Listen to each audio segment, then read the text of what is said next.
જો સિદ્ધાંતવાદી ઈશ્વર બાપા, જો સિદ્ધાંતવાદી કેવા કોઈથી બોલો જ નહીં. જેમ અત્યારે વાસો આપણને મળ્યો છે, આપણે કોઈથી બોલવા નહીં.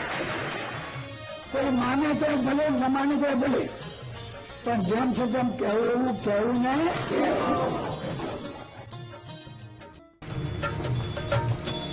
ઉચ્ચ ઉપાસનાની વાતોથી વળી દિવ્ય ભાવે દર્શનથી ઘણા છૂટ્યા માઈક બંધનથી, ઘણા છૂટ્યા માઈક બંધનથી. હે સદગુરુજી, હે સદગુરુજી. સદગુરુ શ્રી ઈશ્વરચંદ્રદાસજી સ્વામીનું વ્યક્તિત્વ વિરલ હતું. તેમના યોગમાં જે આવતા તેના જીવનની દિશા અને દશા બદલાઈ જતી હતી. રોહાના કુંવરજીભાઈ દિવાન હતા. સદગુરુ સ્વામીના જોગમાં આવતા તેમનું અંગ બદલાઈ ગયું. એમ કહેવાય છે કે તેઓના યોગમાં આવતા વચનામૃત ગ્રંથમાં એમને એટલો બધો રસ પડ્યો કે 24 કલાકમાં આખી વચનામૃત ગ્રંથની પારાયણ તેઓએ પૂરી કરી હતી.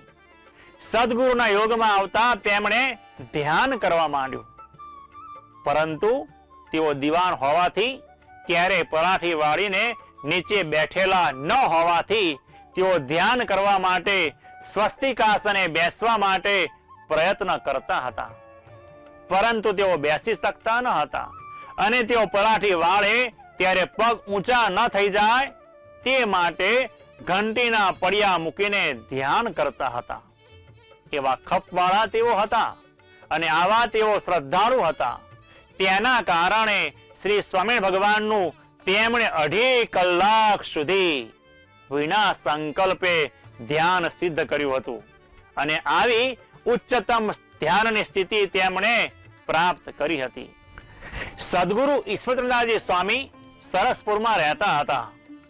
ત્યારે આનંદપ્રિયદાસજી સ્વામી પૂર્વાશ્રમમાં હતા, એટલે કે સંતની દીક્ષા નહોતી લીધી. ત્યારે કડીથી તેમના અવારનવાર દર્શન સમાગમ કરવા માટે આવતા હતા.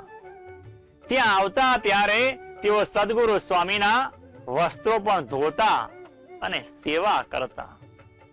સેવામાંથી જ્યારે સમય મળે ત્યારે સદગુરુ સ્વામી સમક્ષ ભગવાનના કીર્તનો પણ ગાતા. મને પ્રગટ મળ્યા પુરુષોત્તમ આજ, આનંદ અંતર છાઈ રહ્યો. મારા પૂર્વ જન્મના સરિયા કાજ, આનંદ અંતર છાઈ રહ્યો.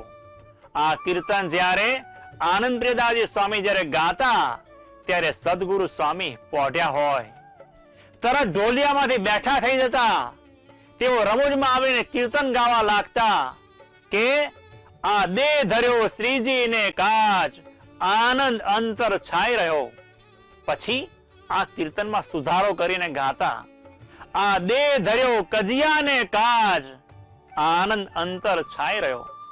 આ દેહ શ્રીજી મહારાજનો પક્ષ રાખવા માટે, સત્સંગ મહાસભાનો પક્ષ રાખવા માટે ધર્યો છે, તેનો અમને આનંદ છે એમ કહીને રમૂજ કરતા અને બધાને હસાવતા, આનંદ કરાવતા હતા. આમ આપણા સદગુરુ સ્વામી બાપા નિડર સિદ્ધાંતવાદી હતા. કોઈથી દબાઈ નહીં તેવા સુરવીર હતા, પણ છતાંય પોતાના જે હોય તેની આગળ સખા ભાવે વર્તતા હતા. રમત ગમત પણ કરતા અને આનંદ કરાવતા હતા. વળી ગુણતમ જે જ્ઞાન વચનામૃતમાં સમાયેલું છે તેના અર્થો તેમણે સરળ ભાષામાં આપણને સમજાવવા માટે વચનામૃત ઉપર રહસ્યાર્થ પ્રદીપિકા ટીકા કરી છે અને 2 ભાગ વાતો પણ કરી છે.